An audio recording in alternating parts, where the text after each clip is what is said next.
Social media platform Telegram के CEO Pavel Durov को Paris airport पर गिरफ्तार किया गया। उन पर आरोप है कि इस प्लेटफॉर्म का इस्तेमाल ड्रग तस्करी और बाल यौन शोषण से जुड़ा कंटेंट शेयर करने के लिए किया जा रहा है और वे कथित तौर पर इसे रोकने में सहयोग नहीं कर रही हैं। डुरोव रूसी मूल के हैं।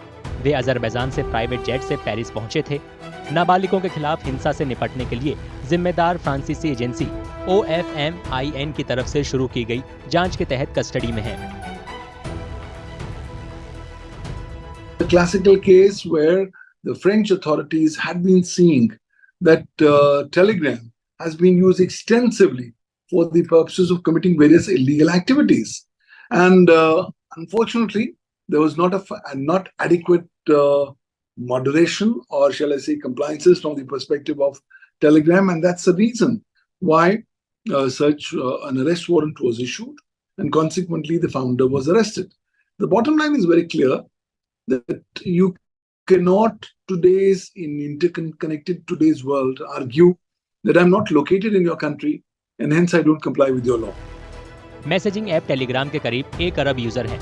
डुरोव और उनके भाई ने 2013 में रूस में इसकी शुरुआत की थी।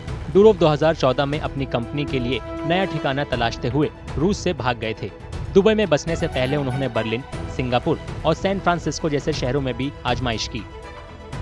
अपने एंड-टू-एंड इंक्रिप्शन के लिए जाने जाने वाला मशहूर एप्लीकेशन आपराधिक गतिविधियों और चरमपंथी कंटेंट को बढ़ावा देने के लिए आलोचना का सामना कर रहा है।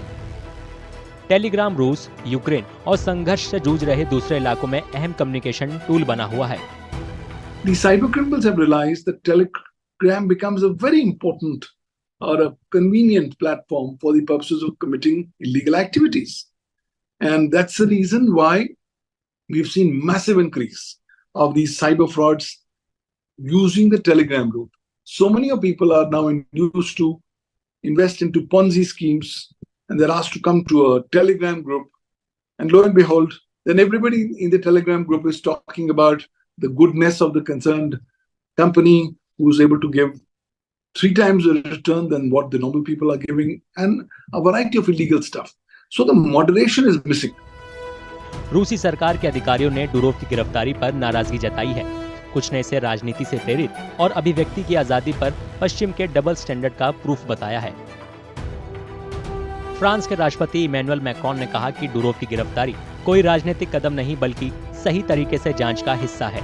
उन्होंने कहा कि फ्रांस अभिव्यक्ति की आजादी के हक में है, लेकिन नागरिकों की सुरक्षा और उनके मौलिक अधिकार सबसे ऊपर है। सूत्रों के मुताबिक डुरोव की गिरफ्तारी के मद्देनजर IT मंत्रालय ने भारत में किसी भी संभावित उल्लंघन के बारे में केंद्रीय गृह मंत्रालय से अपडेट मांगा है।